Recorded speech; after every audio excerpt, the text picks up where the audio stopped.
lo podemos recibir, lo podemos aprender, porque tú nos lo revelas, porque tú nos lo enseñas. Gracias por esta noche, por esta oportunidad, por este tiempo de luz, de gracia, de revelación, de sabiduría, de entendimiento, de desarrollo en tu palabra. Señor, te amamos, te adoramos. Gracias por la libertad en los cielos, en la tierra. Gracias por la libertad para tu palabra fluir, fluir, fluir, fluir, fluir de lo más profundo, Padre amado, para poder edificar, para poder bendecir, para traer luz, para traer direccionamiento, para traer perfeccionamiento. Gracias por la operación de la sabiduría, del consejo, de la revelación, de la inteligencia. Gracias, Señor, en el nombre de Jesús de Nazaret. Muchas gracias te damos, Señor. Amén, amén, amén. Dele palmadas y aplauso al Rey que vive.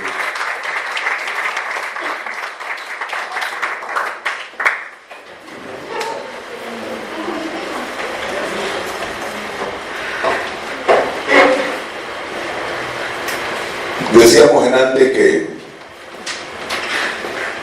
cuando hablamos de altar, ¿verdad?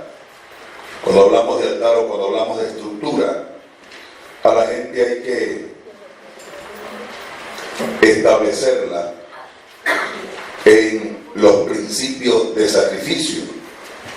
Y que cuando hablamos de sacrificar, no solo estamos hablando de sacrificar la vida, como dice Pablo en Romanos capítulo 12, que usted lo conoce, el verso 1, donde lo explica muy claramente, y dice: así que, hermanos, os ruego por la misericordia de Dios que presentéis vuestros cuerpos en sacrificio vivo, santo, agradable a Dios, que es vuestro culto racional.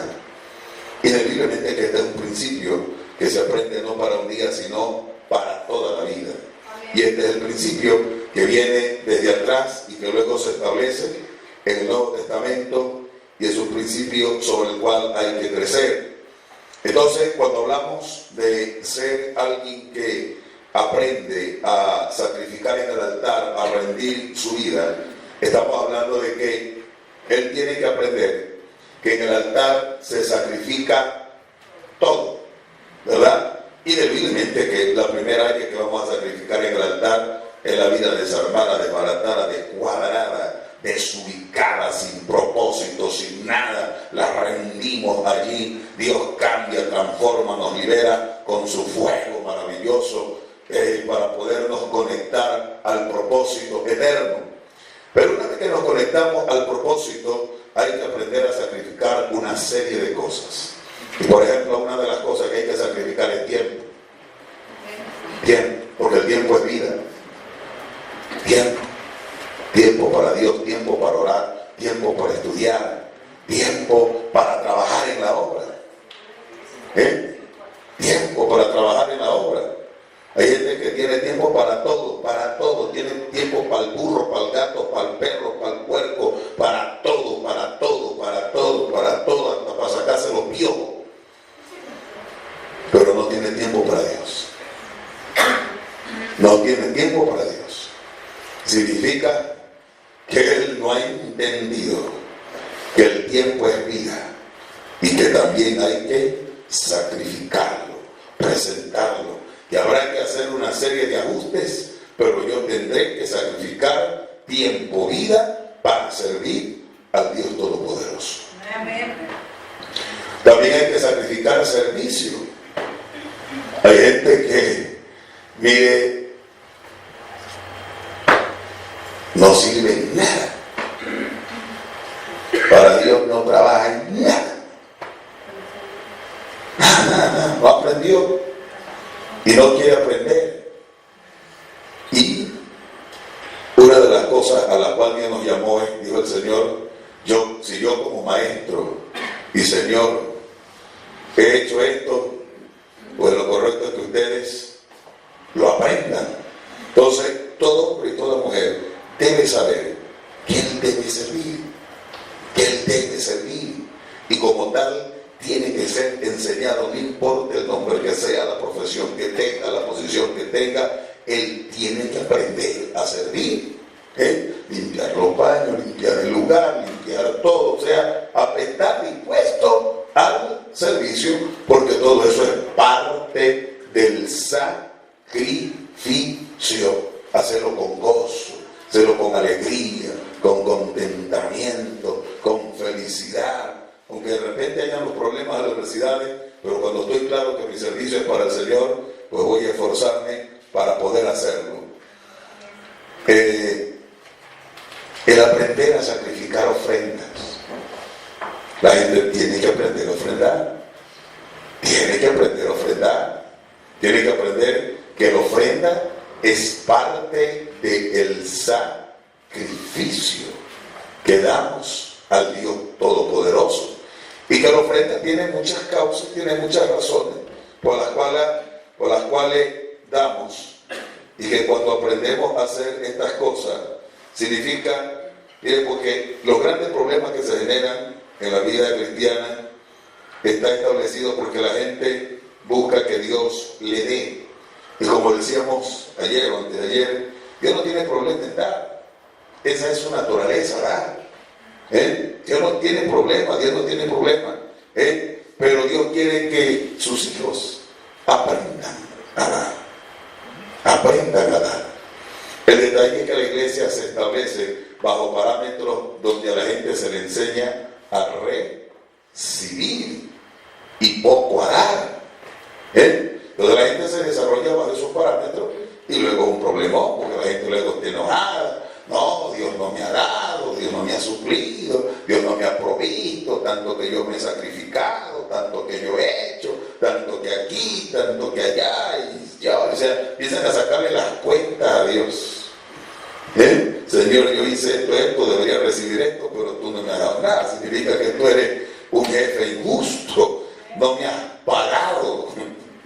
Y Dios no se queda con el vuelto de nadie, en lo absoluto. Pero Dios quiere trabajar en nuestros corazones primero para que aprendamos a dar. Dígale a su vecino, lo primero que hay que hacer en Dios es aprender a dar. Dígale a dar. Y no se da porque se tiene, se da porque es un principio, se da porque yo estoy quebrantando mi corazón, se da porque yo estoy reconociendo principio de orden, principio de autoridad, principio de honra. Y todas estas cosas me conllevan a que yo lo pueda hacer, ¿no? Tiene que ver si tengo o no tengo. Si uno quiere en la Escritura el caso de las viudas son, por ejemplo, la viuda de Sarepta de Sidón tenía el último manojo de harina para hacerse la última torta y echarse a morir con su hijo. Pero luego le llega un profeta hambriento. ¿Usted sabe lo que es un profeta hambriento que le llega a casa? Cuando tiene lo único. Y el profeta te llega y te dice, ¿qué estás haciendo? Preparando el último bocado de comida para luego echarme a morir. Y el profeta le dice, bueno, lo que vas a hacer está bien, pero primero hazme para mí. Eso es cosa seria. Y cuando tiene al nene allí que le dice, mamá, ya, eso huele aquí para que me ponga, para que me des. Y tienes el profeta en la sala diciendo, primero para mí. Eso es cosa seria. Se requiere haber aprendido honra, aprendido principio, a aprender a reconocer autoridad y toda una serie de cosas para poder desprenderse y poder hacerlo. Entonces, la gente debe ser enseñada en esas áreas importantísimas. Por ejemplo, dice en el libro de Ezequiel, capítulo 20, versos 40. Ezequiel 20, 40. Pero en mi santo monte, en el alto monte de Israel, dice Jehová el Señor, allí me servirá toda la casa de Israel, toda ella en la tierra, allí los aceptaré, allí demandaré vuestras ofrendas, las primicias de vuestros dones, con todas vuestras cosas sagradas. O sea, en este monte, en este lugar, en este sitio, en la casa, es el lugar donde dice, aquí yo quiero que me traigas tu ofrenda, tus primicias, tus cosas consagradas, que las traiga. O sea, es tremendo, porque como decíamos, usted va a encontrar hoy un pueblo de Dios que para poder dar hay que meterle una serie de cuentos. Hay que cuentearlo. Y cuando la gente es cuenteada, ahí mire, Dios mío, da lo que tiene y lo que no tiene. Que para poder hacer que la gente dé, hay que emocionarla.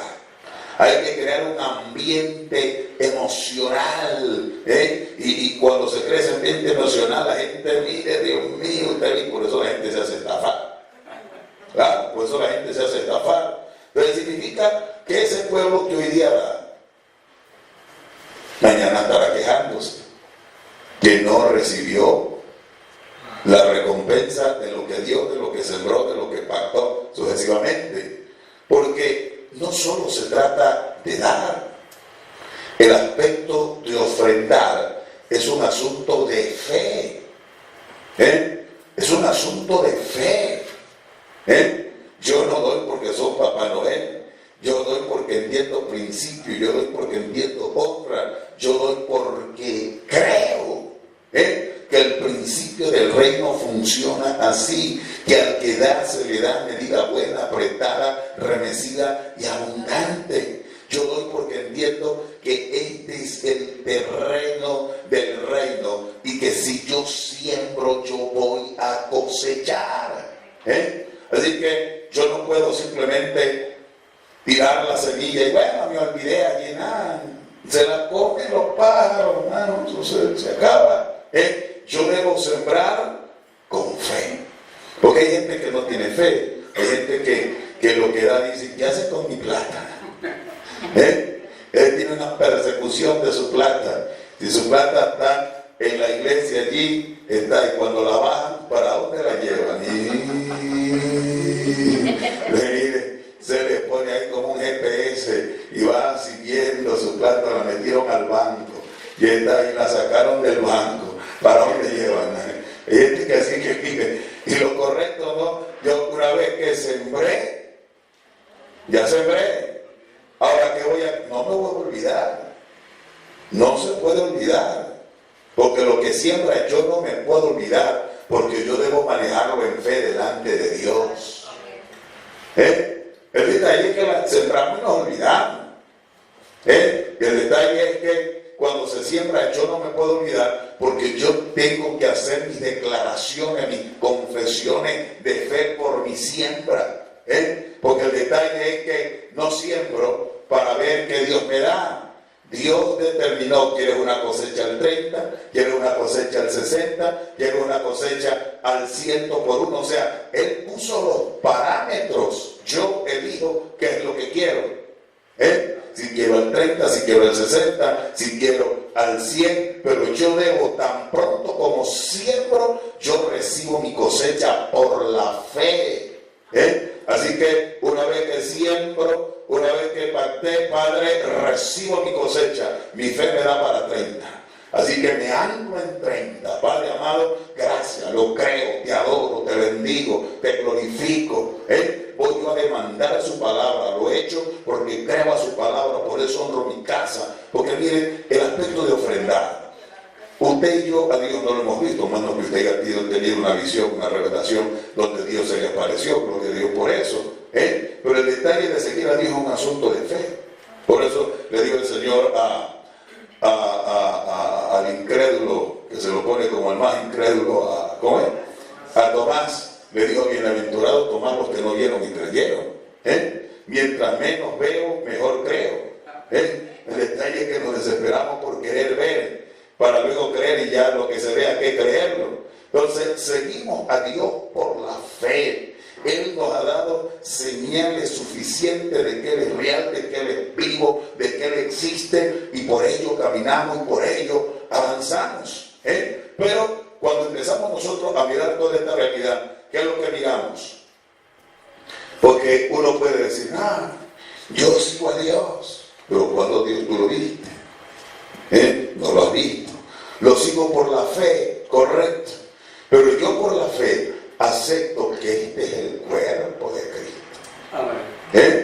Yo por la fe acepto que lo que yo tengo por encima mis autoridades, tengo por encima mi paternidad, esa es la autoridad. Allí está Dios representado. Que el Dios invisible se hizo visible a través de su cuerpo, que es la iglesia, a la cual yo debo amar, yo debo respetar, yo debo honrar. Por eso cuando se comparte el pan, ¿para qué se comparte el pan? Para llorar. Ahí yo morí de la cruz por mí. Eres culpable de la sangre. Entonces, repartimos el pan, porque cuando miro el pan, lo miro a mi hermano, lo miro a mi hermana. Cuando miro el pan, miro las estaturas que hay. Cuando miro el pan, miro que a unos hay que honrar, a otros hay que respetar. Cuando miro el pan, miro que hay unos que están más arriba, otros que están más abajo. Cuando miro el pan, veo que hay gente débil, que hay que cubrirla. Cuando discierno el pan, por eso es que Pablo dijo, el que come sin discernir el pan, juicio come, y para sí bebe. Entonces, cuando discierno aquello y entiendo que este es el cuerpo de Cristo, el cuerpo de Cristo, el cuerpo de Cristo, y que en el cuerpo de Cristo están establecidas las autoridades, a las cuales yo debo honrar, a las cuales yo debo respetar. Entonces, cuando yo entiendo el aspecto de la ofrenda que estamos hablando, porque la Biblia todo lo categoriza sobre ofrenda. La primicia le llama ofrenda, el diezmo le llama ofrenda, y a la ofrenda. Luego clasifica primicia, diezmo, ofrenda. Pero la Biblia todo lo pone en el primer plano, todo es ofrenda, y luego lo va ubicando. Entonces, ¿por qué yo ofrendo? Ofrendo porque Dios me ama, porque Dios me quiere, porque Dios me ha bendecido, porque Dios me ha salvado. Ofrendo porque esta es mi casa. Ofrendo en mi casa, porque en la casa de mi Padre hay abundancia de pan. Ofrendo porque aquí hay un ministerio que es la iglesia, lo cual lo encabeza mi Padre del alma, y yo honro esa unción, honro ese ministerio. ¿Por qué? Porque se me corrió el velo y veo que no solamente estoy tratando con un ser humano, sino que estoy tratando con alguien que dentro tiene la investidura, la gloria del Cristo maravilloso. Entonces se me corre el velo y hay un sinnúmero de razones por las cuales yo tengo que estar conectado para poder ofrendar, las cuales le dan el sentido de fe, el sentido de agradecimiento, el sentido de gratitud. Pero cuando yo no entiendo nada de esto, simplemente saco mi billete y curioso, como Papá Noel. Gloria a Dios. Ay, hermano. Lo hice. O sea, ¿sabes qué es lo que sucede? Lo que va a suceder es que yo me voy a desarrollar ofrendando sin fe, sin respeto, sin honra. O sea, también lo hago porque todo el mundo lo hace, yo lo aprendí, pero no conozco el principio, no conozco el valor, no me desarrollo en fe. Significa que mañana los días pueden pasar y yo puedo ofrendar cualquier cantidad, y yo por esa ofrenda debería ser prosperado, debería ser bendecido. Pero como yo no me ubiqué por aprender principios, por aprender fe, por aprender honra, por aprender, Señor amado, traigo mi ofrenda aquí a la casa que tú me has dado, de la cual yo soy parte, porque aquí tú me has bendecido. De esta manera yo te reconozco a través de mi pastor y a través del liderazgo, a través de este cuerpo, a través, Padre, gracias, Señor amado, te doy por ello, lo doy con gozo. O sea, debería ser el momento más espectacular, más extraordinario, pero usted va a encontrar que todo lo espectacular, la alabanza es espectacular, la predicación es espectacular, pero la ofrenda es tristeza. En la ofrenda bajan los ánimos, en la ofrenda la gente está en una pelea y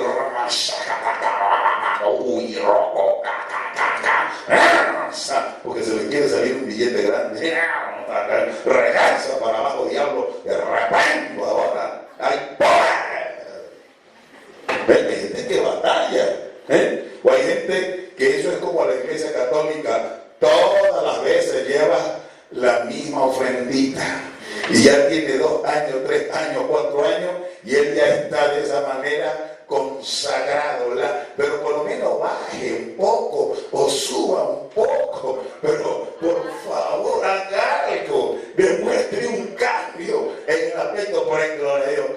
tienes tú hoy el peso para ofrendar. No te olvides del peso para la ofrenda. No te olvides de los 2 pesos. Pero eso tiene con esos 2 pesos desde el tiempo inmemorial. O sea, simplemente está allí congelado, estancado. Y el principio es que vamos a recibir conforme sembramos.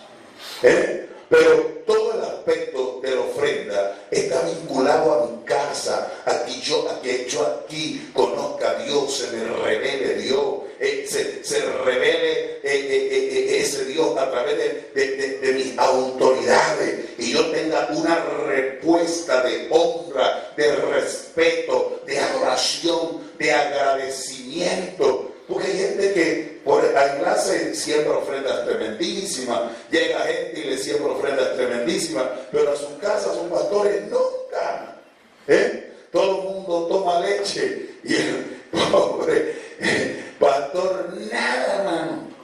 Porque es que no, yo no lo veo ungido. Dice, no, pero ahí asiste, ahí come, ahí lo bendice, ahí le dan cobertura. No es que yo no lo veo con fuego, por eso no me mueve a sacar una honra. Oye, si hay que empezar a honrar, hay que empezar por casa. Entonces, cuando la iglesia aprende estas cosas, ¿qué es lo que se va a desatar sobre ellos? Mucha bendición, mucha prosperidad, porque lo está haciendo en el orden correcto, como tiene que hacer. Pero eso es parte del sacrificio que se le tiene que enseñar a la gente. Ya, gloria a Dios, tu vida la ubicaste, la plantaste, la sacrificaste. Ahora vamos a aprender a sacrificar múltiples otras cosas más que hay que sacrificar en el altar, en el nombre de Jesús de Nazaret. Estamos acá, ¿amén? Entonces, este es el monte donde hay que sacrificar. Hay que aprender a sacrificar. Ahora, primero que cuando hablamos de la ofrenda es algo voluntario. Mire, por ejemplo, usted en el libro de Éxodo, capítulo 25, versos 2, creo, si no me equivoco. Sí. 25. Diga a los hijos de Israel que tomen para mí de todo varón que la diere de su voluntad de corazón, tomaréis mi ofrenda. A la ofrenda yo le pongo, o hay veces que el Espíritu Santo le pone a uno. Pero ha visto que uno quiere dar una cantidad, el Espíritu Santo te dice tanto. Y dice, esa es una batalla. Ya sabe que si no pones ofrenda, eso va que le quema y le taladra, y hay una conciencia, y se va a perder unas múltiples cosas.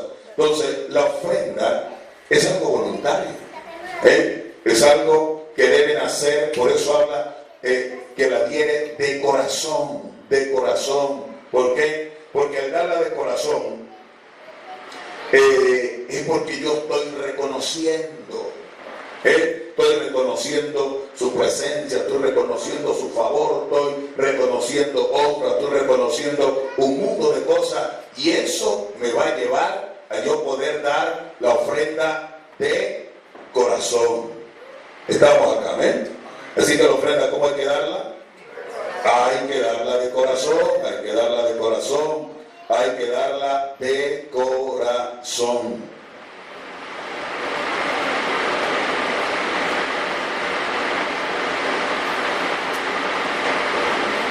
Ahora, ofrendar, pues diezmar. Una cosa es ofrendar y otra cosa es diezmar. El diezmo tiene ya su parámetro. El parámetro de la ofrenda es la revelación y el entendimiento de agradecimiento que yo tengo. Mientras más gratitud yo tenga en mi corazón, más voy a esforzarme por dar, por honrar. Mientras menos gratitud, agradecimiento, conocimiento de honra yo tenga, menos voy a dar, pero mientras más tenga, más voy a dar. Entonces, quiero que miren, en Éxodo capítulo 29, versos 38. Éxodo 29, 38. Si no me equivoco. Estamos allí, ¿verdad?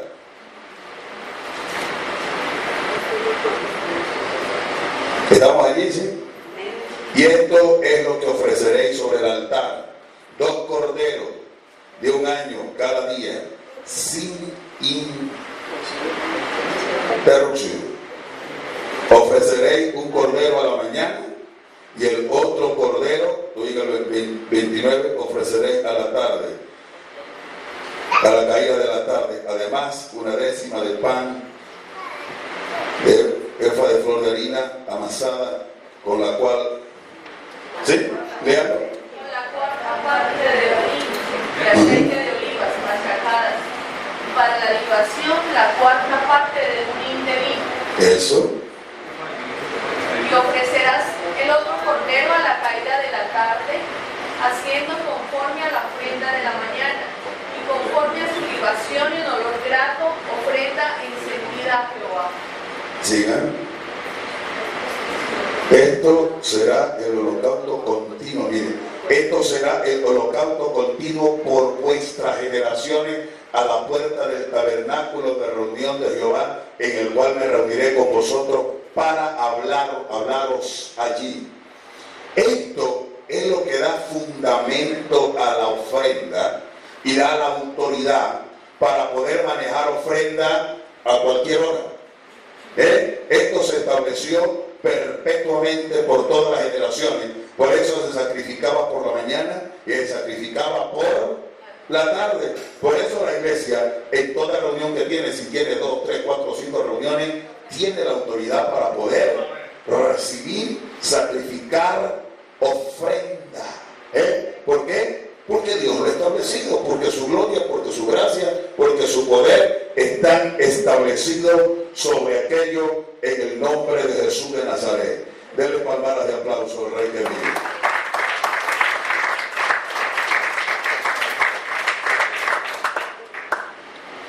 Dice: allí me reuniré con los hijos de Israel, y el lugar será santificado con mi gloria. Estamos hablando del 43 que tenemos allí.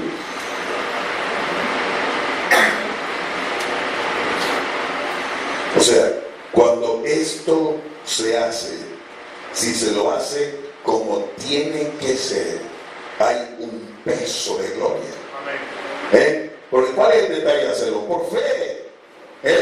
Y esa fe tiene un conocimiento de honra, de respeto, tiene un conocimiento de agradecimiento que le lleva a hacer. Y toda esta realidad es la que hace que Dios esté presente allí con su gloria para desatar verdades, principios, para desatar palabras, para que la gente pueda tener fe y pueda creer. Señor amado, a partir de ahora no creo, a partir de ahora yo declaro mi casa, mis hijos, mi familia, etcétera, etcétera, etcétera, etcétera. Entonces, ¿por qué lo hacemos? Porque el principio se establece. Cordero se sacrificaba por la mañana y cordero por la tarde. De allí se establece esta ofrenda continua, que podemos tomar y podemos recibir en el nombre de Jesús de Nazaret. ¿Estamos, mis hermanos?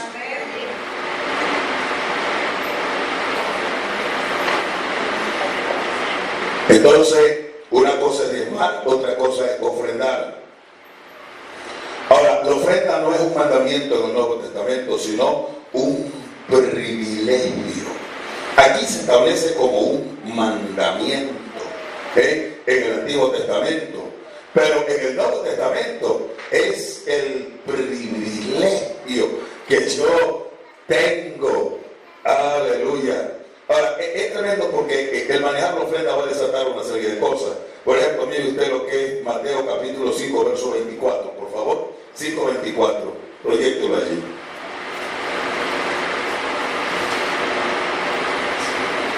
(5:24) Mateo.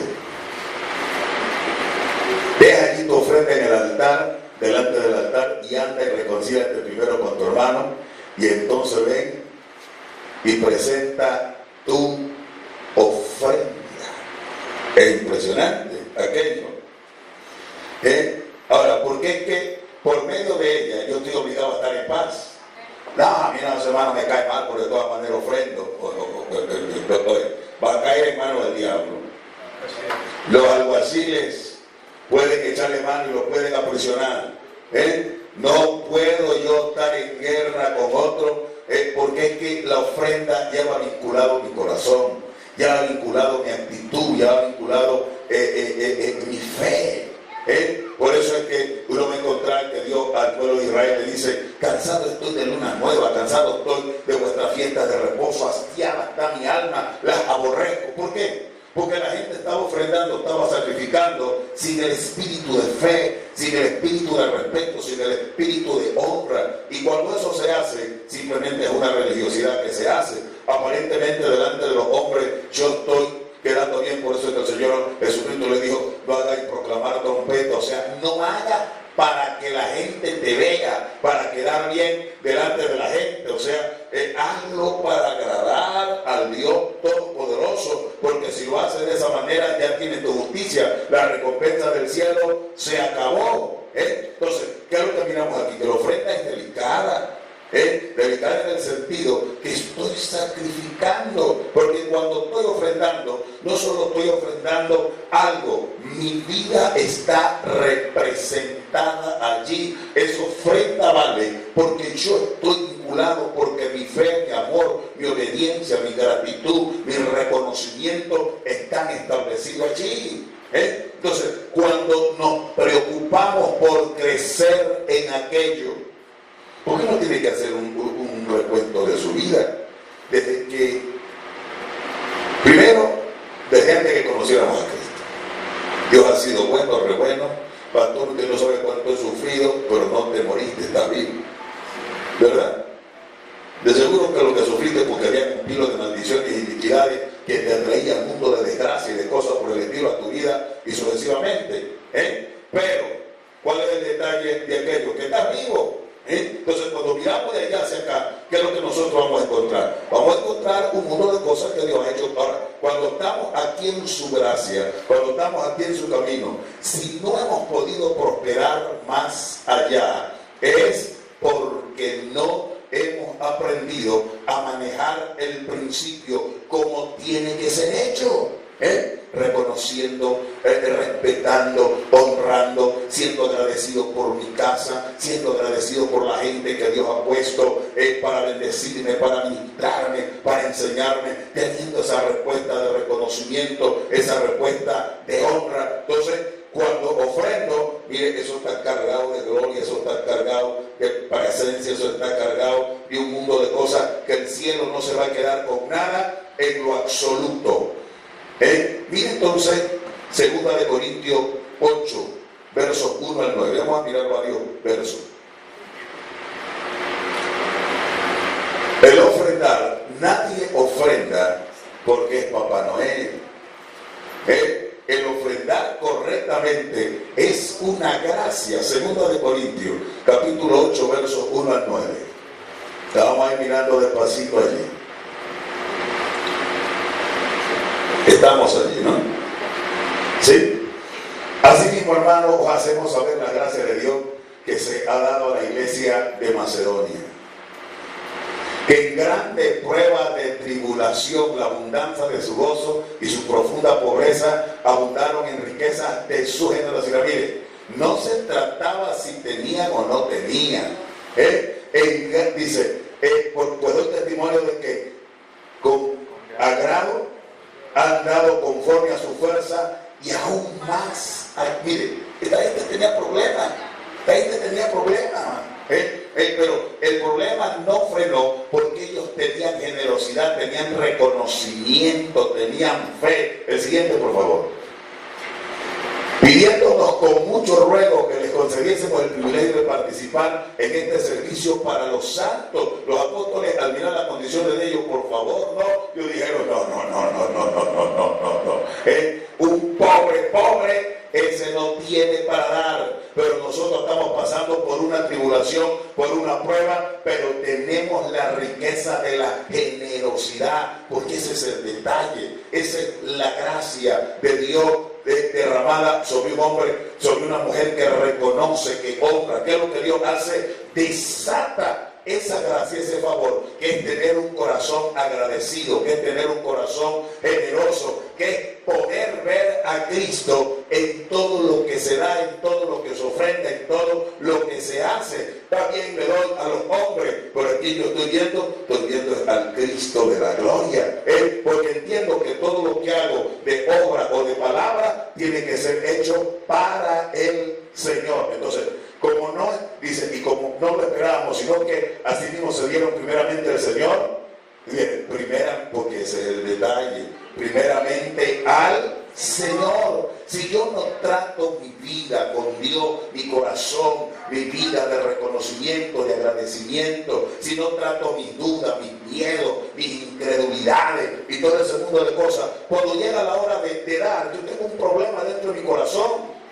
Porque no me he dado, no he ido, porque no se trata de que nosotros damos porque somos buenos, no, damos porque es una gracia que el Eterno ha derramado sobre nuestra vida. Entonces, y luego a nosotros por la voluntad de Dios. Si yo me doy a ese Dios y rindo mi corazón y reconozco, porque a veces uno está lleno de dudas, da pero con una duda de kilómetros, da pero con una batalla tremendísima, da con una incertidumbre, ya lo doy porque bueno, ya aprendí a darlo, pero no hay una preparación de ese corazón para que Dios pueda conectarse a esa ofrenda, para que Dios pueda conectarse a ese sacrificio. El siguiente por correcto, de manera que exhortamos a Tito, para tal que comenzó antes, así mismo acabe también entre vosotros esta obra de gracia. El que sigue.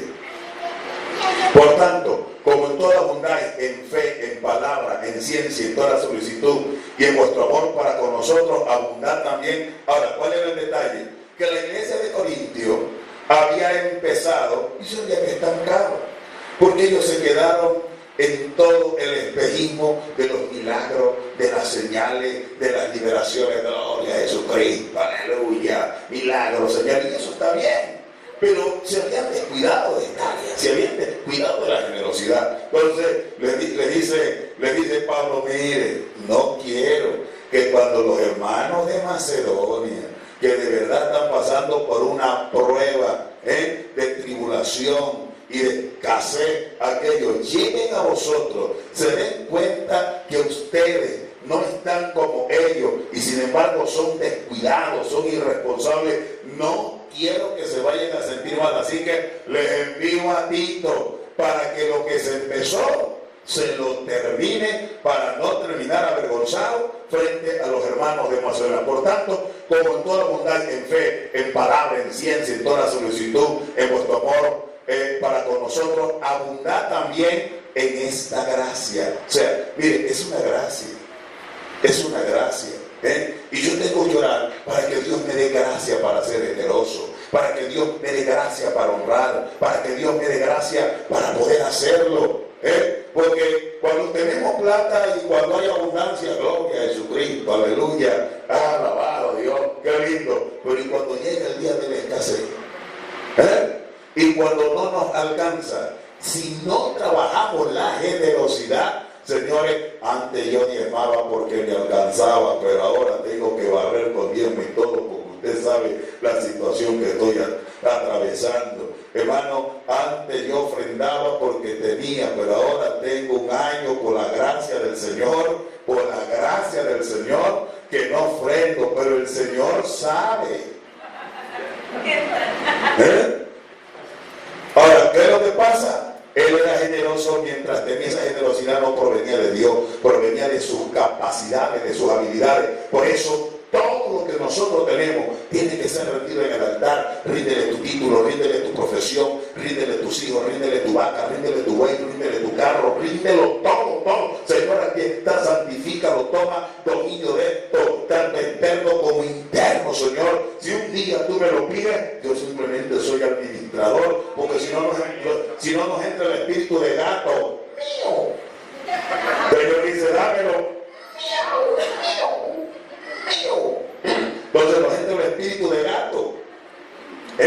todo es mío, todo es mío, todo es mío. Señores, estas no son las riquezas verdaderas. Nos están probando para luego darnos las eternas y verdaderas. Y si con esta que nos están probando llegamos a ser fieles, entonces el Eterno un día nos va a soltar las riquezas que no se gastan, que no se corrompen, que nadie las roba, aleluya, que son eternas, las cuales Él preparó para nosotros desde antes de la fundación del mundo.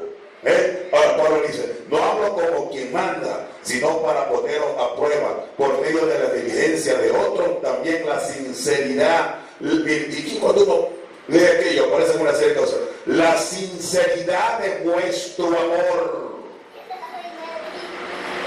Y el último, por favor.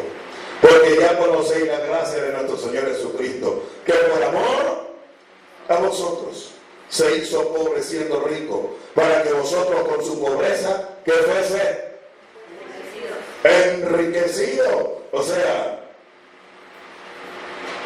no damos porque nos sobra, damos porque hay gratitud, porque se ha trabajado la gracia, que ha soltado la riqueza de la generosidad. ¿Quiénes son los que van a prevalecer en la hora de la prueba, en la hora de la adversidad, en la hora cuando todo lo que había se acaba y se viene abajo? ¿Con quiénes Dios va a poder conectarse? Con aquellos que trabajaron generosidad. Porque el que trabaja en generosidad, todo le sucede un problema y no está preocupado, mira, ¿qué hago? No, ese está en qué le doy a Dios, con qué honro a Dios, con qué glorifico, qué llevo, qué siembro, qué pacto. O sea, el problema de allá lo activa para honrar a Dios. O sea, con ese el diablo tiene problemas. Si el diablo le mete la mano, se le da más a Dios. Y si no, igualmente sí. O sea, ese siempre está volcado a dar, a honrar, porque ha crecido. El detalle es que cuando solamente queremos que Dios nos dé, no nos preocupamos por crecer en el dar. Entonces, cuando el concepto mío como cristiano es que yo estoy aquí para aprender a dar, estoy en la escuela del Espíritu Santo para aprender a dar. Entonces, sé que aprender a dar, voy a tener que aprender una serie de principios, voy a tener que aprender a combatir con una serie de cosas, de egoísmo, de maldades, porque de repente uno es bueno para dar a la gente que le cae bien, pero al que le cae mal, hermano, como que no se lo merece. Porque uno, en su egoísmo maldito, uno elige, este sí, este no. Y otra vez viene con la misma cara. ¿Y cuál quiere que traiga? Una cara nueva. ¿No? Entonces, tenemos ese problema. Pero en cambio, el que tiene generosidad, mire, ese lo que ve una oportunidad para poder desatar el favor, la gloria de Dios sobre su vida, y está preocupado por crecer en él. Porque como uno es chévere, uno da, entonces no se preocupa por crecer en fe, no se preocupa por crecer en gracia, no nos preocupamos en esas áreas, y por eso cuando somos golpeados por situaciones tremendas, no sabemos qué hacer. Por eso le decía que el diablo sabía que Job era un tipo de altar, era un tipo que sacrificaba por fe y por último estaba sacrificando por miedo.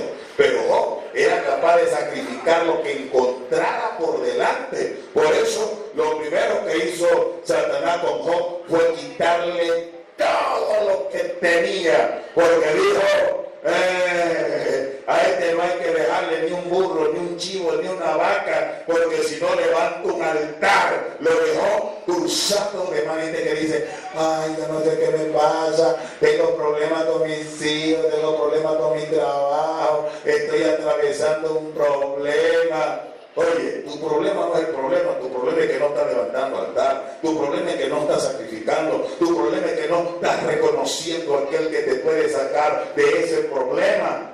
Tu problema es que empezaste a quejarte por la vida, pero ¿qué es lo que tengo que ver? ¿Qué es lo que yo tengo que para sacrificar? ¿Qué es lo que yo tengo para honrar? ¿Qué es lo que yo tengo, aleluya, para presentarle al Dios Todopoderoso y decirle: Padre, yo creo en tu favor, por eso te honro, por eso te glorifico, por eso traigo mi ofrenda, traigo mi pacto, te lo entrego con gozo, con alegría, porque como lo hiciste ayer, también lo volverá a hacer ahora, en el nombre de Jesús de Nazaret. Debe guardar ese aplauso al Rey que vive.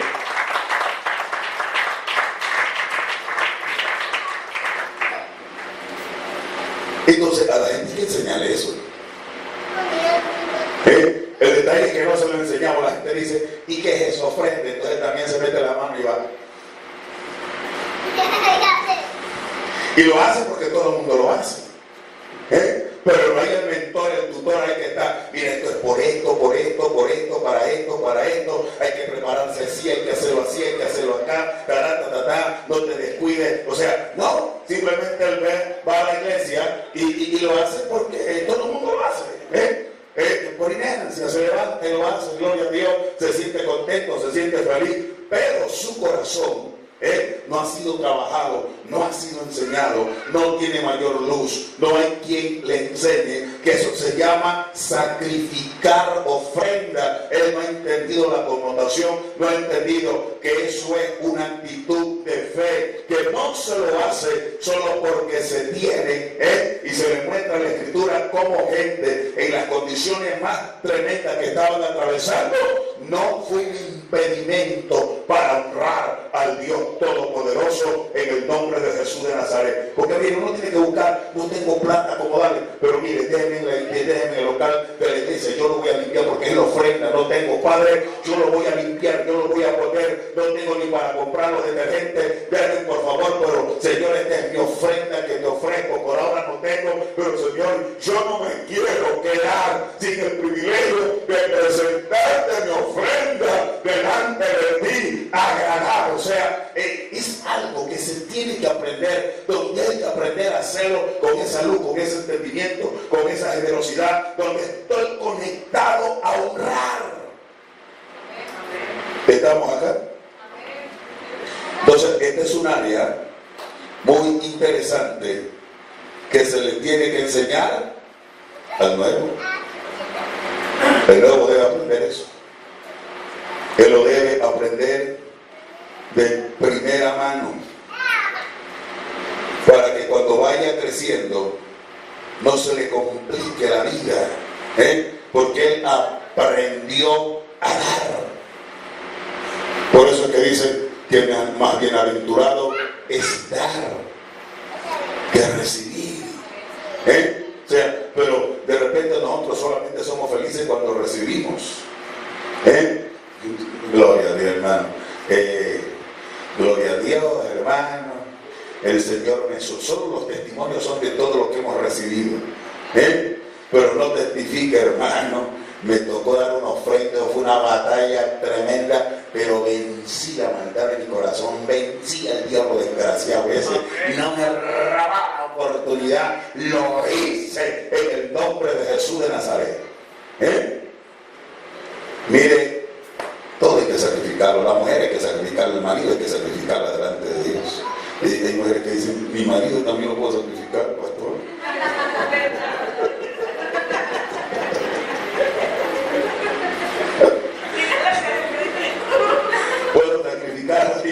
Puedo sacrificar. Todo hay que presentarlo delante del altar. De veras, todo hay que presentarlo delante del altar. Hay mujeres que tienen problemas con ese marido, que no les cambia, porque no lo han sacrificado. ¿En serio? No lo han sacrificado. Tienes que entender que no son dos, sino uno. Le dice: Padre, a la manera que yo me sacrifico, Él también está sacrificado aquí. Lo que pasa conmigo también le empieza a suceder a Él. Mi corazón es cambiado, también es cambiado. O sea, el tipo no tiene manera de escapar. No tiene manera, porque sacrifica uno, sacrifican los dos, hasta que los dos vayan desarrollan físicamente. Las mujeres sufren por gusto con esos maridos. Mire, active la gracia, active el favor, y por uno sacrifica a dos en el nombre de Jesús de Nazaret. Porque algunos aquí están, eran diablos, demonios, pero ahora son ángeles del cielo. ¿Por qué? Porque las mujeres aprendieron que cuando se sacrifica uno, se sacrifican dos. Cristo se sacrificó uno por los millones de millones de millones de millones de millones, nos arrastró y nos llevó al altar de gloria, de gracia y de salvación en el nombre de Jesús de Nazaret. Debe palmar el aplauso al Rey que vive. Aleluya. Cuando usted aprende a sacrificar su vida, usted está sacrificando marido, está sacrificando hijo, lo está haciendo por todo, por todo, por todo, por todo. Porque es cuando usted mira todo lo que tiene que ver con ofrenda, todo lo que tiene que ver con diezmo, todo lo que tiene que ver con primicia, tiene una trascendencia multigeneracional y eterna. El detalle es cuando nosotros lo miramos simplemente a título personal y no miramos. Ahora, ¿por qué no miramos eso? Porque no trabajamos la generosidad, porque no trabajamos la revelación y el entendimiento de esta verdad para poder crecer en lo que el Espíritu Santo suelte luz, suelte sabiduría, suelte revelación, suelte entendimiento para cada día estar más fino, estar más preciso, estar más exacto, estar violento, para poder honrar, para poder glorificar, para que el cielo no se detenga en nada, sino que Dios pueda soltar su abundancia, soltar su victoria. Señores, este es el área de nuestra prosperidad. Usted tiene que entender que usted no es prosperado por su trabajo, usted es prosperado por el altar. A usted no le prospera su trabajo. El trabajo que usted tiene recibe la fuerza, la capacidad, la bendición y la prosperidad en el altar. Es en el altar donde se desata la gloria, la gracia. Por eso necesito mi corazón alineado, afinarlo. No puedo entender. Lleva que esté diciendo, estoy trabajando para llevar ofrenda. Tú no estás trabajando para llevar ofrenda. Que Dios te ampare y tenga misericordia y la Santa Biblia te proteja. No. Yo no estoy trabajando para llevar ofrenda. Yo he sido bendecido porque he reconocido, he honrado a Dios. Reconozco mi casa, reconozco autoridad, honro el ministerio. Aleluya, bajo las alas estoy agradecido. Honro mi paternidad y por eso me da gozo y alegría. Aleluya, para poder hacerlo con gozo, alegría y contentamiento. El producto que me ha bendecido, yo puedo dar ofrenda, yo puedo dar tiempo, yo puedo dar primicia, pero no son mi fuerza la que conquista, es su gracia, es su favor, es su presencia, es su bendición. ¿Y a dónde la conseguí? En el altar, porque honré el altar de mi casa, honré mi autoridad, honré la unción que hay. ¿Estamos acá? Amén. Dele palmadas de aplauso.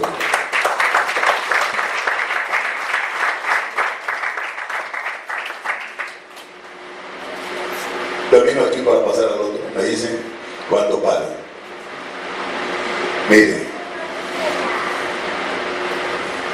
Pero la gente está bonita, todo va chévere. Y después de un día, ¿cómo está mal, hermano? Me botaron del trabajo. Ese hombre debería tener una reacción en Dios violentísima. Ahora lo botaron del trabajo y está decepcionado. Y está en bancarrota y no sabe qué hacer. Y ahora empieza a mirar el sistema del mundo, todas las puertas están cerradas, hay poco trabajo, hay recesión financiera, y ahora empieza a quejarse y a hablar un lenguaje raro. ¿Por qué? Porque a él no le enseñaron a sacrificar ofrenda. Él debería tener una respuesta violenta y ir al altar, aleluya. Papá, que me botan de aquí. Siempre que salgo de un lugar voy a uno mejor. Aleluya. Él no tiene problema. Él no se pone penoso ni lleno de pena ni de tristeza. Señor, gracias. Porque mi economía no está asegurada en la tierra, está asegurada en la eternidad, en el nombre de Jesús de Nazaret. alguien, una viudita. Y esta viudita, su marido murió porque era chofer. Y los carros lo atropelló y murió. Y así que le dieron un dinerito por la indemnización de la muerte de su esposo. Y entonces la familia de su esposo le cayó y a la pobre la desplumaron. La dejaron peor que la vida de Sarepta de Sidón y peor que la vida del Nuevo Testamento. Y entonces ella, en desesperación, porque tenía 2 niños pequeños, fue a buscar trabajo. Yo soy en Quito, en Ecuador. Fue a buscar trabajo. Y encontró trabajo en una empresa petrolera. Ella contó su situación y le lleva allí para barrer. Y la mujer metida en Dios, honradora, ofrendadora, metida en el propósito divino allí. Y un día la llevaron, creo que iba a cierto lugar, y ese carro en el que ella iba de la empresa se accidentó. Y así que ella rápidamente, de manera muy inteligente, se ubicó, llamó al 911. Es una revolución. Cuando ya fueron los personeros de la empresa, ya estaba en el seguro, ya estaba en el hospital, ya estaba, ya. Entonces, ella siempre viene diciendo: yo soy hija del rey, para mí siempre es lo mejor. Así que cuando ella regresa, el gerente de la empresa le tiene una credencial a ella que dice asistente del gerente. Y él dice: pero usted se está burlando de mí. Yo, asistente. Le digo: primero, que si no lo acepta le tranco una multa. Segundo, porque yo le escucho a usted que usted es hija del rey, que para usted hay lo mejor. La veo que es una mujer llena de felicidad. Aquí todos ganamos mejor que usted, pero tú tienes tu 2 hijos, tienes tu problema y tú vives contenta, feliz. Nosotros con todo el platal que ganamos no tenemos la felicidad que tú tienes. Así que yo creo que yo necesito una mujer como ti para que tú seas.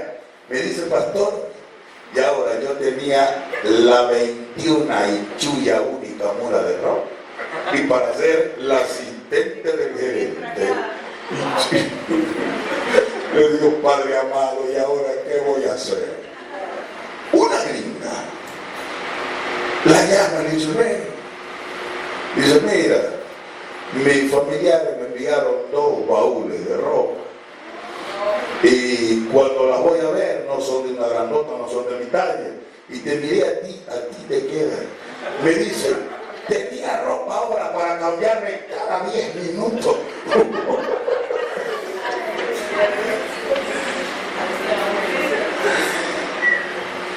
Pero me decía: pastor, le digo, ¿cuál ha sido tu éxito? El honrar a Dios, el sacrificar tiempo para Dios, el trabajar para Dios, el honrarlo a Dios con lo que Él me ha dado, el reconocerlo, el estar agradecido, el dejar de quejarme. Pues una mujer, me quedé con mis 2 hijos sin saber qué hacer, aquella, el dejar de quejarme, el dejar de lamentarme y entender que yo soy hija de Él, y que como hija de Él, Él tiene una salida. Así que yo me voy a conectar a esa realidad poderosa. Mis amados, ese Dios maravilloso determinó hacernos bien, pero el bien de Dios hacia nuestras vidas se genera por que aprendemos a sacrificar. Ahora, mire esto: toda la prosperidad en Dios está conectada a dar. Todo está conectado a dar. No hay una sola cosa en Dios que esté fuera de dar. Todo. ¿Por qué? Porque el aspecto de la riqueza, el aspecto de lo financiero, el aspecto de los bienes, son cosas que gobiernan el corazón. Porque un hombre se levanta por la mañana a trabajar por plata, por riqueza, por bienes. ¿Por qué está estudiando, muchacho? Porque mañana quiere tener una profesión para tener plata. O sea, la plata, la riqueza es algo que domina, eso es parte de la vida. Por eso todo está conectado a la honra, a dar. Por esa razón es que si la gente no se le enseña desde tempranito aquello, cuando el tiempo pasa, le cae como un golpe, le cae como un golpe y se siente mal y se siente atribulado y siento que yo por darme quedé sin plata, dice, y aquí allá, y está hablando de la plata que le hace falta y no entiende que una cosa es lo que di, pero por lo que di y honré ha sido bendecido lo que me queda. Pero hay gente que al no entender aquello sienten es que lo que dieron les hace falta. Porque no fueron desarrollados en fe, no fueron desarrollados en honra, no fueron desarrollados en nada. Entonces Dios quisiera bendecirlo, quisiera prosperarlo, pero no puede hacerlo porque ellos no entienden esos códigos. Lo que entienden es el código de la pérdida. No son bienaventurados en el dar, son bienaventurados en el recibir. Cuando reciben tienen una oreja, mire hermano, tienen una sonrisa de oreja a oreja, pero cuando dan, la tristeza se apodera. Y hermano, ¿por qué estás triste? Porque vengo dando, dice. Vengo sembrando, hermano, sé que cada vez que llegue a esta parte me da mucho dolor. Yo sé que ustedes no son así.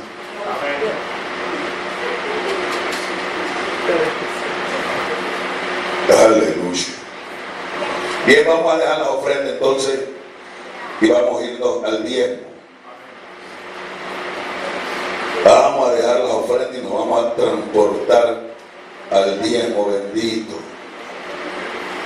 Aleluya. Todo esto es parte del sacrificio.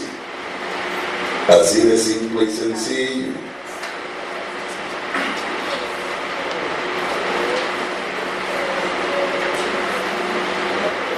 Y quisiéramos que podamos ir a Génesis capítulo 14.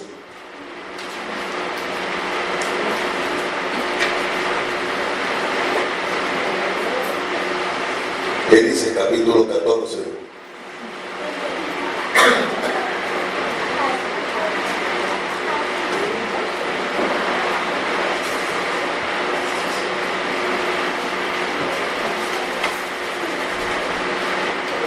Estamos allí. Génesis capítulo 14. Entonces vamos a mirar desde el verso 18, 19 y 20. Por favor, ¿sí? Génesis 14, 18, 19 y 20.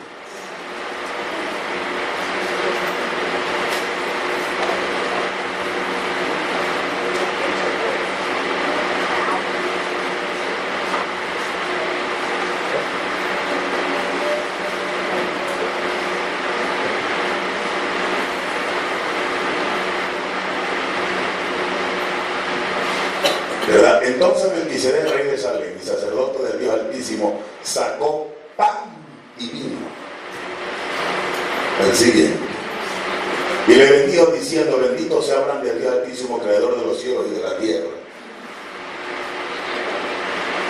Y bendito sea el Dios Altísimo que entregó tus enemigos en tu mano, y le dio a Abraham los diezmos de todo.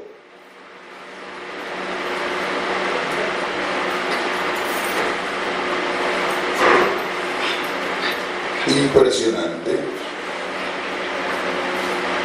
Ahora, regresemos al verso 18.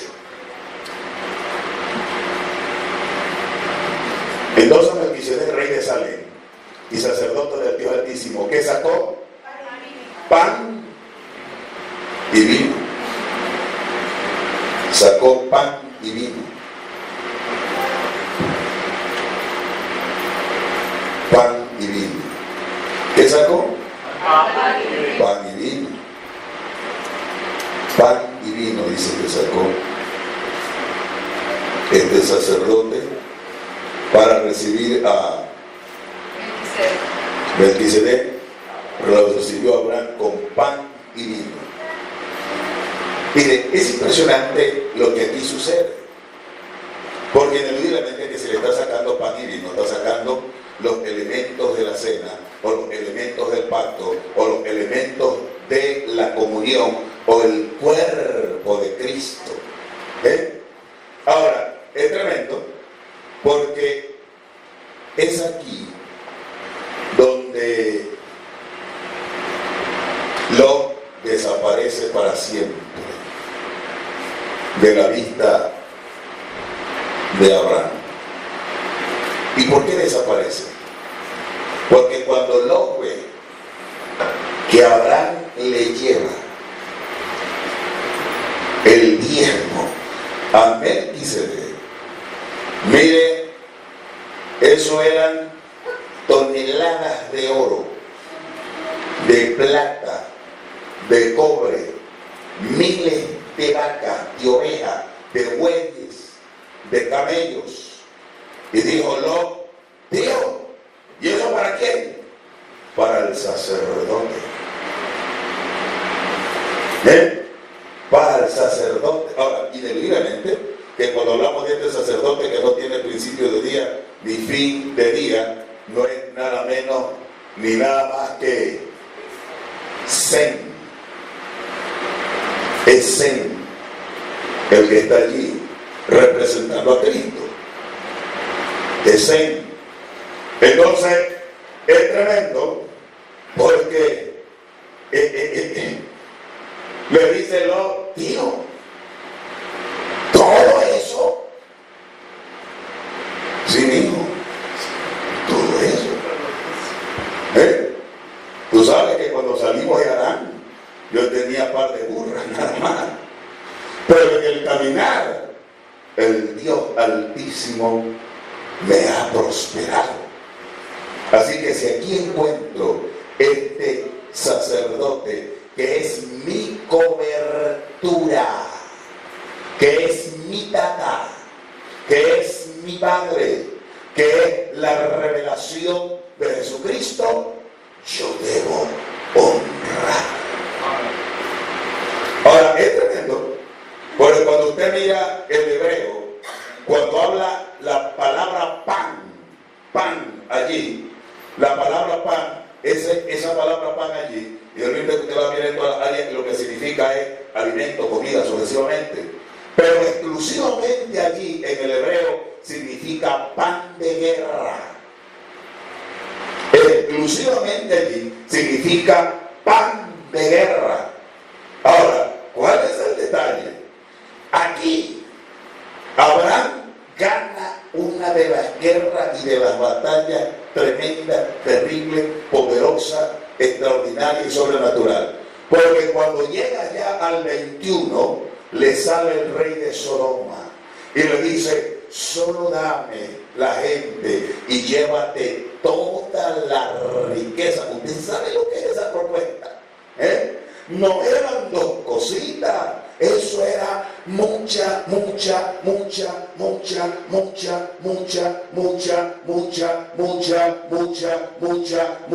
riqueza. Pero ya Abraham había honrado. Ya Abraham le habían dado pan, le habían dado vino. Ya Abraham había comido el pan de guerra. Ya había ganado esa victoria, esa batalla, cuando se enfrentara a la propuesta que el mundo le hacía. Así que le dijo, le dijo, llévate todo lo tuyo. De lo tuyo he propuesto en mi corazón cuando honré a mi padre, honré mi cobertura y reconocí al Dios Todopoderoso, que de lo tuyo no quiero ni una correa, ni un pedazo de nada, para que mañana no vayas a abrir la bocota y a decir que tú prosperaste, Abraham, porque he levantado mi mano por el Dios Altísimo, que nada de nada. ¿Por qué? Porque el sacerdote ya había desatado sobre él sin número de verdades, de bendiciones y de principios, y el hombre estaba establecido en la verdad. Si eso no sucede, Abraham hubiera tenido que coger la propuesta del rey de Sodoma y hubiera contaminado, hubiera dañado la bendición, la prosperidad y todo lo que se venía hacia adelante, que abarcaría aún nuestras propias vidas. Ahora, es impresionante porque cuando nosotros miramos este acto de diezmar de Abraham, es el acto en el cual dice que él, aquí es donde él diezma aún por Leví, el que ocuparía el sacerdocio que estaba en sus lomos. Ahora, ¿cómo es eso? Si Si nosotros miramos, estamos mirando que el diezmo se transmite genéticamente y multigeneracionalmente. ¿Por qué? Porque es un asunto del espíritu. Significa que estas cosas no solamente las hacemos por nosotros, sino las hacemos por los hijos de los hijos de los hijos de los hijos de los hijos, las hacemos por los hijos que están en nuestro lomo. O sea, es un asunto que cuando aprendemos a hacerlo con esa dimensión de verdad, estamos desatando los cielos. Por eso es que cuando usted mira en el libro de Malaquías, ¿qué es lo que dice? Trae los diezmos al alfolí. Hay alimento primero en mi casa. Traigo bien la ofrenda a la ofrenda. Porque miren, estos son principios. Uno trabaja primero para tener plata para su casa, para comer, para pagar la deuda, pero no para la casa del Señor. El concepto de trabajar no es para honrar a Dios, sino que Dios me bendiga, que Dios me dé para primero yo, segundo yo, tercero yo y siempre yo. Pero el principio divino es: haya alimento primero en mi casa. Y probadme ahora en esto, dice Jehová, si no os abriré las ventanas de los cielos. Que la traducción de ventana es muy pobre, porque la traducción original tiene que ver con esclusas o cataratas de los cielos. Si no abriré las cataratas de los cielos o las esclusas de los cielos, y derramaré bendición hasta que sobreabunde. Ahora, es impresionante porque esta verdad del diezmo está conectada a la puerta de prosperidad del reino. O sea, esa es la llave. Esa es la llave para abrir o cerrar. Por eso es que dice: probadme ahora en esto, dice Jehová, si no abriré la ventana de los cielos y derramaré sobre vosotros bendición hasta que sobre. Ahora dice: tranquilo, no te preocupes del devorador, que yo me encargo. Porque todas estas cosas hay que desarrollarlas en fe. Todas estas cosas yo tengo que todos los días o de tiempo en tiempo sacar tiempo para meditarlas, para orarlas, para pedir revelación, para pedir sabiduría, para que mis niveles de fe se afiancen en aquello, para que cuando diezme no lo hago simplemente porque es un principio que hay que hacerlo, sino que es un principio que en mí está revelado. Y cuando lo hago, yo entiendo la verdad del principio, entiendo la verdad de la palabra y me afinco y me establezco en ella en el nombre de Jesús de Nazaret. Porque mire, cuando dice: y reprenderé por vosotros al devorador. Si uno mira al devorador, nada más que está hablando de la langosta que habla Joel. Está hablando del saltón, del revoltón. Está hablando de todas las etapas destructivas. Y cuando uno va mirando allí, es eso, ese devorador que es allí que representa aquello. Uno de los objetivos que tiene es comerse la simiente. Es comerse la semilla. Y cuando usted mira en el hebreo, semilla tiene que ver con descendencia, tiene que ver con hijos.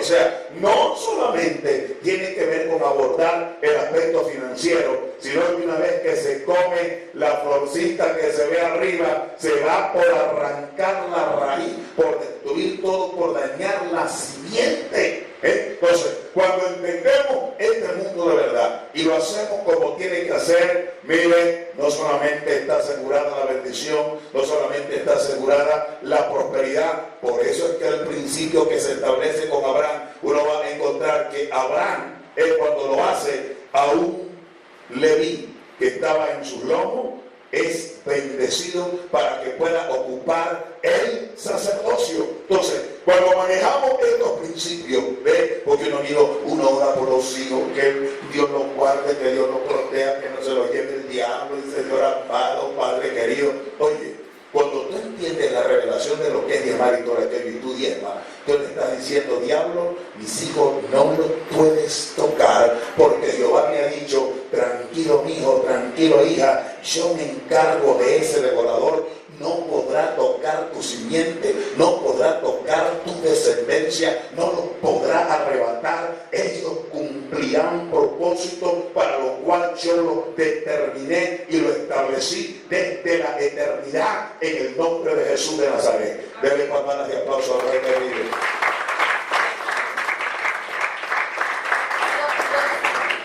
Ahí fue que no se fue cuando yo que todo eso le dejaba hacer.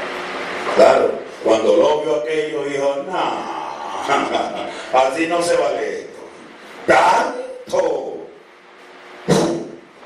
desapareció de la vista de Abraham para siempre. Tremendo. A pesar que Lot no tenía nada, prosperó bajo la sombra. ¿Qué era lo que hacía Abraham con Lot? Procuraba que Lot se convirtiera en hijo. Pero tú vas a encontrar que hasta Mefiboset aparece como hijo de Saúl, pero Lot nunca aparece como hijo de Abraham, porque para ser hijo no es suficiente lo genético. Para ser hijo en Dios, ser hijo no es suficiente lo genético. En Dios ser hijo tiene que ver con espíritu.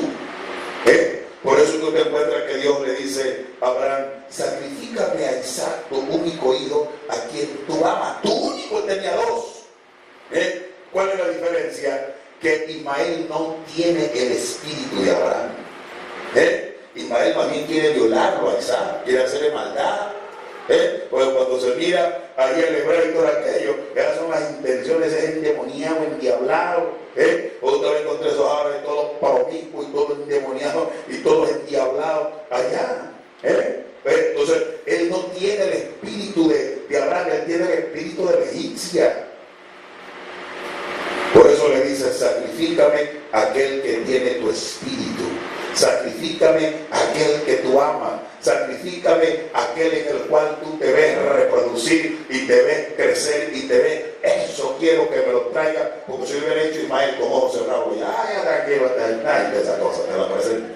Le dijo, no, yo no quiero eso. Quiero que me sacrifique a Isaac, tu único hijo, a quien tú amas. Es tremendo todas estas cosas maravillosas. Entonces, Abraham procura por todos los medios que Lot se le revele, entienda, pero Lot tiene su propio norte, Lot tiene su propio destino, Lot cree que él puede prosperar por él solitario, por eso tomó la determinación de irse, separarse de su tío, y uno va a encontrar cuál es el destino de Lot. 15. Terminó su vida. ¿Por qué? Porque no quiso aceptar a un hombre como su padre. Quiso que solamente quedara en la relación biológica mi tío. No quiso aceptar, porque mire, uno tiene que tener determinación para aceptar por encima de la vida de uno a un hombre, aceptar a una mujer cuando Dios te ubica como tu paternidad, como tu padre del alma. Hay que tener determinación. El tipo no quiso nada, no, Dios, yo tranquilo vivo la vida, yo no necesito nada. No, el Dios que está con mi Dios también está conmigo, la opción que está con mi Dios también está conmigo, gloria a Jesucristo. Terminó sin pan ni pedazo, sin nada. Cambio, nosotros miramos un Abraham, como dice Pablo escribiendo a los Gálatas, si vosotros sois de Cristo, ciertamente linaje de Abraham soy y herederos según la promesa. ¿Por qué? Porque ese viejo creyó, porque ese viejo se determinó, porque ese viejo, cuando llegó la oportunidad de honrar su cabeza, de honrar su paternidad, no se complicó la vida. Se encontró allí con Seth y le dijo, este es el hombre, este es mi Cristo, este es el hombre en el cual está representado el que no tiene principio ni fin de día en lo absoluto, porque de eso es que se trata. Cuando yo honro a un hombre, yo honro cabeza, yo honro paternidad, yo estoy reconociendo eso, estoy reconociendo el manto, la investidura del Cristo de la gloria puesto sobre ese hombre, sobre esa mujer, y yo honro y reconozco que allí para mí hay pan, para mí hay vida, para mí hay dimensionamiento, para mí hay dirección, para mí hay crecimiento. Quizás para otro no lo haya porque no es un hijo. El que no es hijo nunca va a encontrar nada. Pero el que es hijo siempre va a encontrar ese pan del cielo. Denle palmadas de aplauso a lo que digo.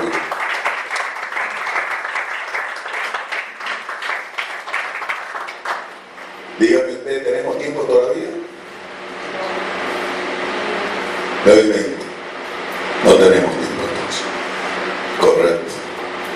Ustedes se lo pierden entonces.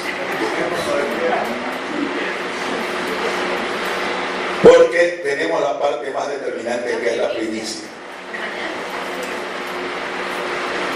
La parte más determinante, que es la primicia. Por esa razón tenemos grandes problemas en el pueblo de Dios. Porque aprendimos a dar ofrenda y a dar diezmo, pero no la ofrenda cabeza, que es la primicia. No aprendimos a dar eso, no aprendimos a manejarlo. Tenemos confusiones con esa realidad. Y miren que si nosotros vamos a ser cabeza, vamos a tener, porque ¿qué es lo que hace que tú seas cabeza?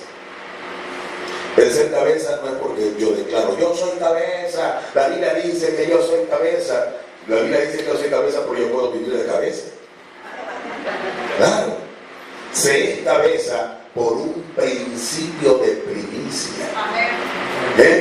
Para que Dios alguien lo ponga como cabeza, tuvo que a Dios ponerlo como primero. Entonces, cuando yo a Dios lo pongo como primero, Él me saca de abajo y me pone encima como cabeza. Él me saca de la cola y me pone en la cabeza. ¿Por qué? Porque cuando usted mira la Escritura, y la Escritura dice, en el principio creó Dios los cielos y la tierra. En realidad es un problema allí que se ha generado. Porque debería decir, y es lo que dice en el original, es lo que debería decir, y es lo que dice, en un principio creó Dios los cielos y la tierra. No es un principio de tiempo, sino es un principio de fundamento. Por eso es que en todas las palabras que arroja la palabra primicia en el hebreo, la primera es cabeza. La primera palabra es cabeza. ¿Qué quiere decir? Que todo lo que Dios ha creado en esta tierra, si a Dios no lo pone como cabeza principal, no va a prevalecer, no va a mantenerse, no va a sostenerse, no va a poder estar firme y sólido. Porque ese es el detalle. La primera palabra que se bota de Rashid, que es la palabra hebrea para primicia o principio, que es primicia es cabeza. Dios todo lo creó para Él ser la cabeza, para que en el cielo y la tierra todo mundo a Él lo ponga como cabeza, como el primero. En mi trabajo, en mi negocio, en mi hogar, en mi matrimonio, en todo tengo que buscar el principio. Entonces, cuando hablamos de ser cabeza, vamos a tener que entonces abrir toda una baraja de verdades allí que se van a ubicar. ¿Qué es cabeza? Estoy terminando el mensaje, simplemente predicándole de cabeza. Porque si usted va a encontrar el hombre, Dios al hombre lo puso en cuanto a su hogar con su esposa para que sea cabeza, ¿verdad? Para operar como qué, como cabeza. Pero usted sabe que cuando se opera como cabeza no es el macho camacho más macho que los machos, sino que operar cabeza es tener ideas de guía, de dirección. O sea, porque hay gente que tiene un problema con la cabeza, solo la usa para peinarla. Sí, la cabeza solamente la usa para peinarla, no la usa para tener ideas, para tener dirección, para tener luz sucesivamente. Entonces, cuando miramos ese principio, pero si a Dios lo ponemos ahora, termino aquí, para mañana concluir aquello. Miren usted, la Escritura dice que en el principio creó los cielos y la tierra.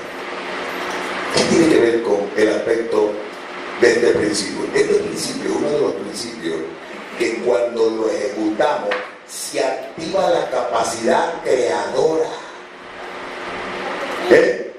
Se activa la capacidad creadora y se activa la capacidad innovadora por ponerlo a Dios como primero o como cabeza. Amén. Miren, los grandes problemas que han habido en los matrimonios, que se descuadran, que se cuadran y cosas por el estilo, y que hay que arrastrar como unas cargas, como unas penitencias de por vida, porque en esos matrimonios Dios nunca fue la cabeza, Dios no fue el principio, Dios no dio origen a eso, simplemente la gente creó su relación y punto. Doctor, y a mí me pasa eso, ¿y qué puedo hacer a ellos? La dejo a la vieja, dejo al viejo. No estamos hablando de ello. Estamos hablando que si ya estás corriendo sobre aquello, deberás reconocer y tomar tu ofrenda de primicia, para ponerlo a Dios como primero, como cabeza, como el que dé origen a eso, para que Dios entre, meta su mano, establezca su orden allí en el nombre de Jesús de Nazaret. Entonces, cuando hablamos nosotros de la ofrenda que tiene que ver con primicia, esta es la cabeza de todas las ofrendas. Por eso es que siempre generalmente el primer mes del año es el mes en el que se saca la primicia, pero no solamente allí. La primicia es un principio que se lo puede usar en cualquier momento que necesitamos reconocerlo a Dios o que damos inicio a cualquier cosa que empezamos. Pero mire usted, oígame esto y termino. Lo que tú le ves en el principio determina lo que recibirás en el año. Lo correcto es darle todo. O sea, esto no es una ofrenda que yo saco. Cuando se inicia el año, significa que todo ese mes, lo correcto debería ser que todo el mes, o si no me alcanza, toda la quincena, y si no me alcanza, por lo menos toda una semana, o por lo menos todo lo que me gane en ese día, pero no va a poder el mejor día, va a poder el mejor. Porque eso va a determinar lo que Dios va a hacer conmigo durante todo el año. Entonces, cuando se inicia el año, hay que establecerse. Si yo quiero tener un arranque correcto, lo correcto es que yo me la juegue el todo. Porque la primicia, ya usted sabe, es el fruto de verano. Y el fruto de verano es el adelanto a la cosecha. Porque en los hebreos se dividía la cosecha en 3 etapas: fruto de verano, la vendimia y el rebusco. Así que uno va a encontrar que dice en uno de los libros de Miquea, que dice él: mi alma tiene hambre del fruto de verano. ¿Qué tiene hambre? Tiene hambre de primicia. ¿De qué tiene hambre? Por eso es que hay una iglesia primicia. La iglesia primicia es la que se lee el rapto, porque la iglesia primicia no es la gran cosecha. La iglesia primicia es la gente que alcanzó la medida, la estatura del varón perfecto. Los otros despiertan a la gran cosecha, y esa será otra etapa, porque la gente cree que el rapto de la iglesia es donde el Señor se lleva hasta el chivo, se lleva el perro, se lleva el gallo. No, se lleva gente que aquí en la tierra reconoció paternidad, que aquí en la tierra se estableció como hijo, que aquí en la tierra se determinó alcanzar la medida, la estatura del varón perfecto, porque esa gente serán los reyes. Aquí son reyes por la fe, pero en la próxima serán reyes por la fe y reyes visibles, a los cuales Dios les dará una ciudad, una nación, dos naciones. Padre, gracias le damos en esta noche maravillosa.